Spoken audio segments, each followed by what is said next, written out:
everybody, Adam here with Hometown Acres. Welcome back. So Winter Storm Izzy is about 6 hours away right now, and they're calling for anywhere from 12 to 18 inches of snow. So we've got some prep work to go ahead and get ready for that winter storm. As you just saw, the first thing we got crossed off the list was restocking the firewood racks in the garage, so we've got heat in the garage and we don't have to go out there and fight the snow once the firewood gets buried under 12 inches of snow. So that's done. Next thing I want to do is all of our firewood baskets that we store our firewood into season, I want to go get those plastic lids on there and get those covered up so we don't have 18 inches of snow on top of all of our seasoning firewood. So here's all the firewood baskets we have seasoning for next year, and normally I like to leave the lids off of them just because I think the sun does a lot better job of drying it than the rain hurts it. But when they're calling for 12 to 18 inches of snow, when that snow goes to melt, it's going to take a while and it's going to be like it's raining on it for a week straight with 18 inches of snow melting off.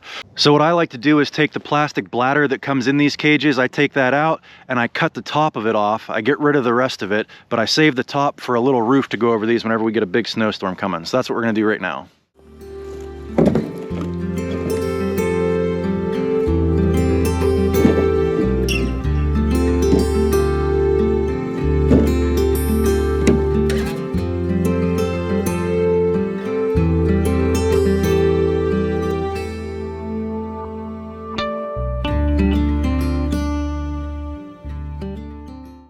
And that right there is why you don't need a woodshed. Free shelter. No, but really, I would absolutely love to have a woodshed. That way I could just take these baskets, park them underneath a roof, and not have to worry about them. They'd still get wind, they wouldn't get the sun, but they wouldn't get any rain, and they wouldn't get any snow. But again, this was free, and it took maybe 15 minutes to come down here and cover these all up. Anyway, as fate would have it, while we were covering these, my neighbor gave me a call 5 hours before Winter Storm Izzy gets here and his boiler gave out. So we're gonna go ahead and take him a basket of wood over to tide him through until he can get the necessary parts he needs to fix his boiler. The only problem is I don't have any seasoned wood left. We're sold out for the year. So I'm gonna have to take him over some semi-seasoned wood, and he's got an open fireplace, so you know, it's not one of those new EPA stoves that you got to have really seasoned wood to work. He's going to have full oxygen to it all the time, so it should burn just fine in a fireplace, and it'll keep him warm. And you know, he's our neighbor, so I'm not charging him anything, so I don't feel so bad about giving him some less than perfectly seasoned firewood.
Well, now that we got that taken care of and we got the tractor out, we might as well put the bucket and the box blade on just in case we need a little extra pushing power with this snow we got coming. I like plowing with our Polaris Ranger because I've got a cab on it, it's got a hydraulic side shift on it. It's really nice, but depending on how wet and heavy the snow is, that side-by-side only weighs about 1,100 pounds. The tractor weighs somewhere 4,000 pounds, so it's got just a little bit more pushing power if we start getting some snow banks built up. That'll be the ticket for moving some bigger piles of snow.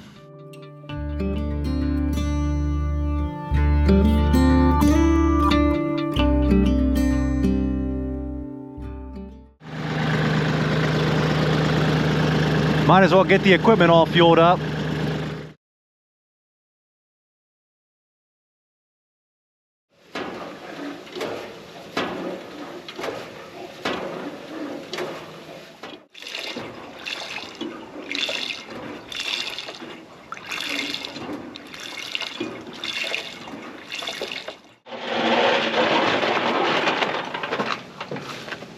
A lot easier to get this stuff fueled up when there's no snow than when there's 18 inches of snow.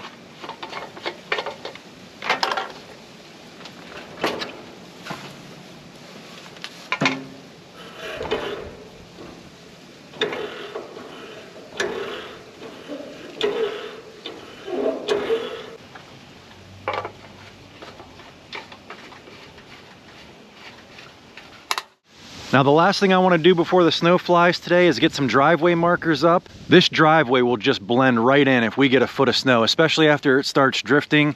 We won't be able to see it driving up the driveway. I won't be able to see it for plowing. FedEx and UPS drivers won't be able to see it. So we need to get some driveway markers up. And you would not believe who has an impeccable upgrade on driveway markers. That's right, you guessed it, neighbor Doug. Let's head over to his place and see what he does over just your standard pound in the ground stake driveway marker.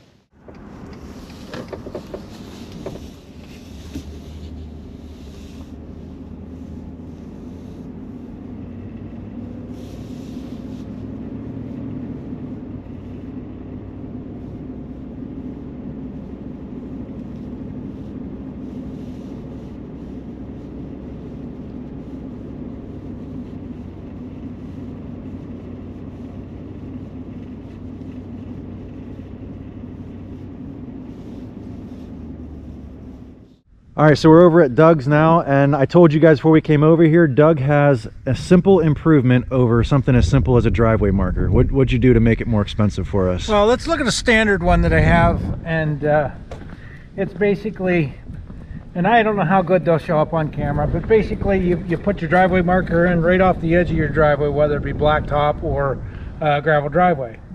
Put that in, and that identifies the edge of your driveway when you're plowing. It also identifies the edge of your driveway when you have people that haven't been to your house and don't know where your driveway is, and you've got snow all over it. Yep. So basically it just helps with that.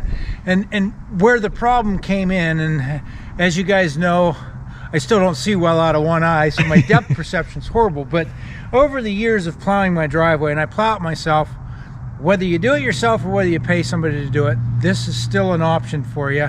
And for people that might plow for their business, it wouldn't be a bad idea to put them in this way as well, because I've come along here and I try to get my plow, you know, if you've got a driveway, you want to try and plow it and clean it right to the very edge of it every single time. Yeah. And every time I come down by here, and sometimes I get really close within a couple inches, and it'll be that one time that it's snowing, it's dark out, whatever, and I'll clip the bottom of this driveway marker with my plow, and it'll cut it right off. Yep. If it's frozen in the ground, frozen solid like it is right now, they don't flex, especially if you hit them and the plow's down. Yep.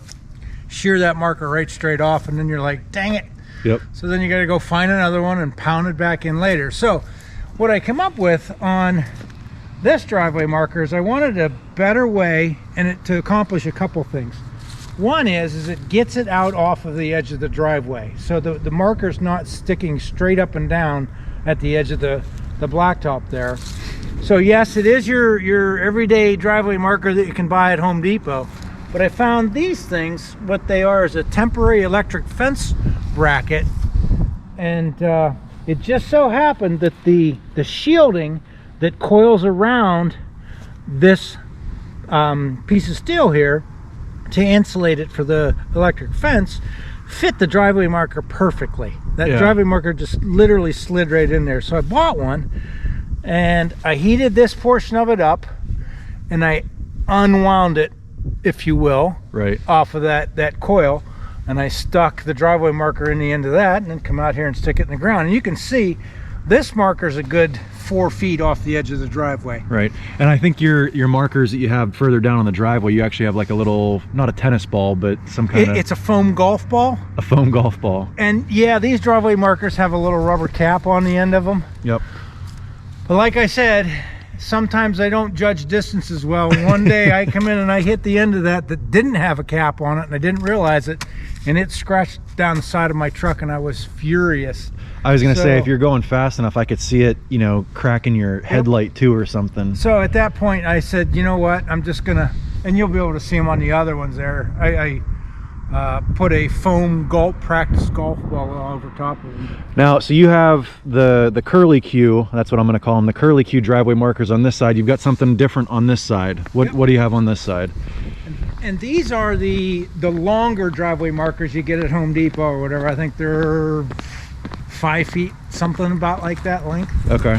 And again, you can see that they're pushed in and they're way off the driveway, but if you stand right here in line with them, the end of that marker is right at the edge of the driveway. Yep. And what that allows me to do is come down here with the plow, And whether it's the side of the plow or the plow marker can come down here, and I can literally bump that as I'm plowing. It won't cut it off, it won't do anything. But the other thing that it does is it saves the driveway markers. For one, you're not cutting them off when they're straight up and down, but two is any snow that falls off to that edge doesn't bury that marker or push it or tip it over, because it doesn't get down to where it's stuck into the ground. So many years, so many times, I literally will plow snow, and if it's a wet, heavy snow, it will literally push that driveway marker over and bury it for the rest of the winter time. So I thought, well, I need to find a way to fix that.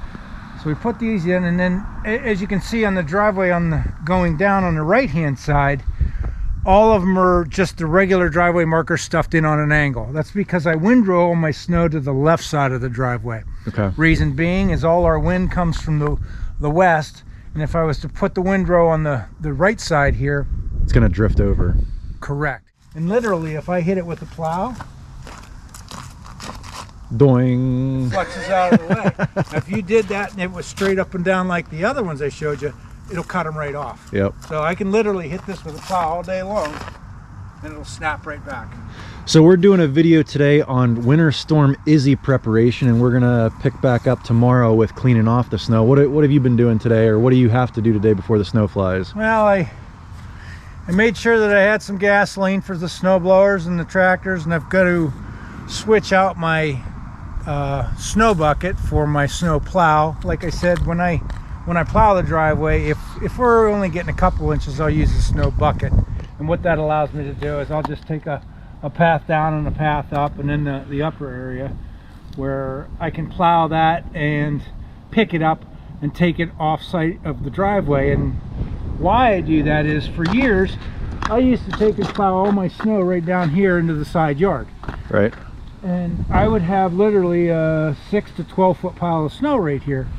And every springtime for 2 months, my yard was sopping wet, and it would ruin the grass around here where you laid that pile of snow on. It just looked horrible for 2 months in the springtime with that pile melting off. So that's what I was talking about with our firewood baskets. If we get 18 inches of snow on top of those baskets, it's going to sit there and melt for 2 weeks, and it's going to be like having a 2-week long rainstorm on top of my firewood. So try to get a roof on top of that. But I hear what you're saying. With a 12-foot pile of snow melting for 2 months, you wouldn't be able to cut your grass until June. Right. And it just makes a mess, and it keeps it wet for that much longer. So what I do now is instead of using my snow plow to just push it into a pile, I'll push it into a pile on the driveway, and then I get my big snow bucket. I think it's almost 8 feet wide.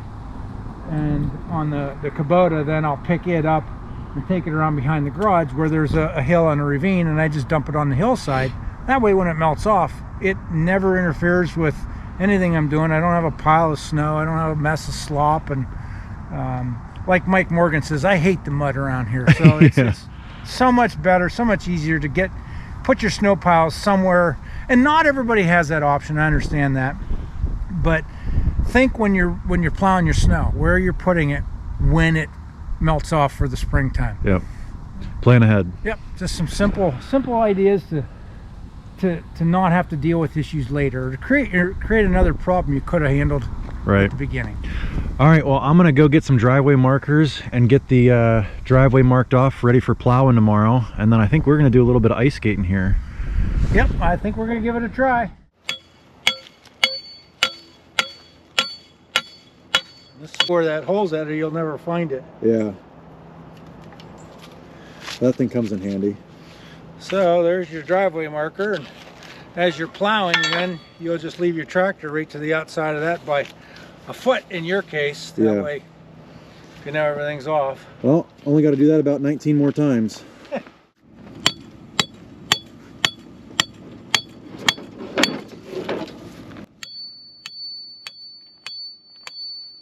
Ground's a lot softer here.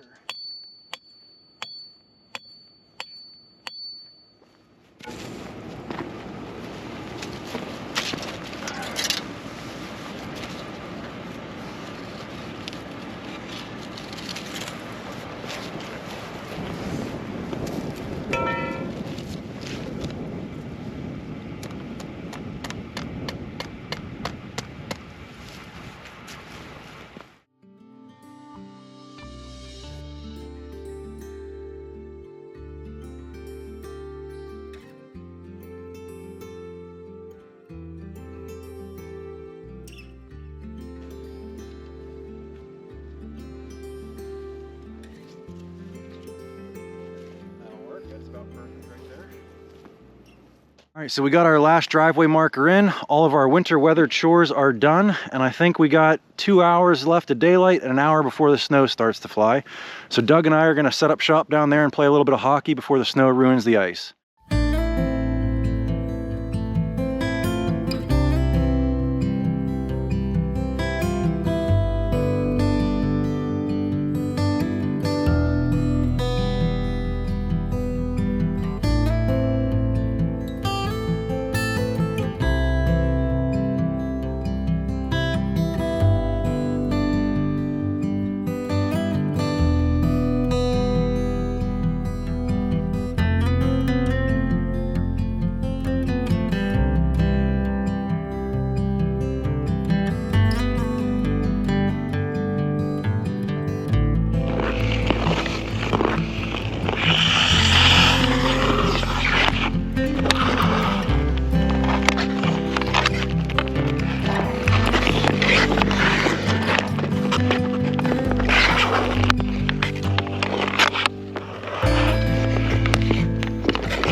Getting a little warm out here. I know, that's what I told you. I wasn't cold at all when I was out here Zamboni.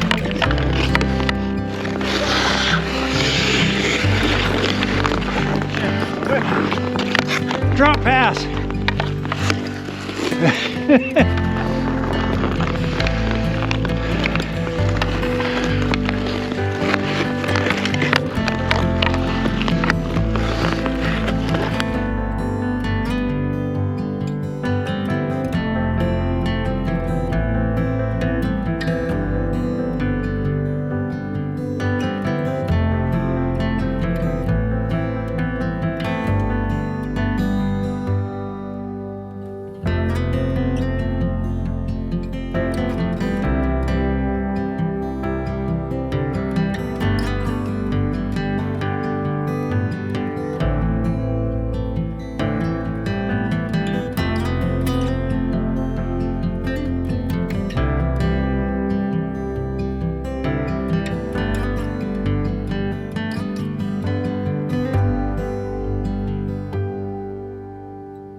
All right, so we just finished a nice little skate session before the snow rolled in, and I figured a good piece of information to know before we go to clear all the snow off tomorrow is how thick is the ice and how deep is the water down in the deepest part.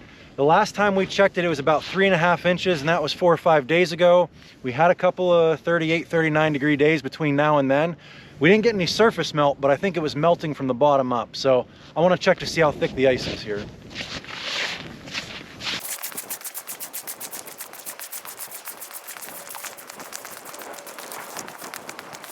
So this is probably the deepest spot right here. I want to see how thick the ice is. It's probably the thickest here too. And then once I measure the ice, I'm going to stick the tape measure all the way down to the bottom and see how deep the water is.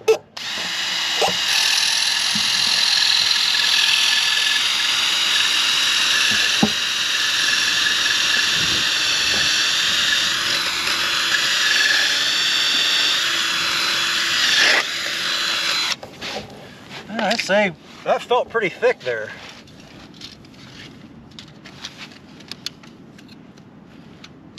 We are measuring about, let me clear this off here, 5 inches, 4 3/4, almost 5 inches thick.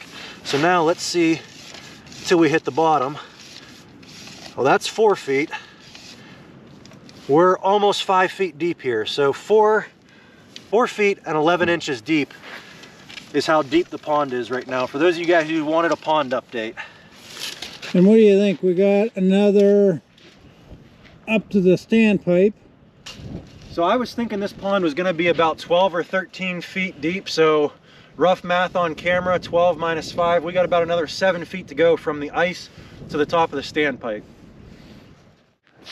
So what do you think, Adam? Was it worth all that extra work this summer, and the fears of the dam not holding up and the redoing some things? And worth every penny, worth all the heartache.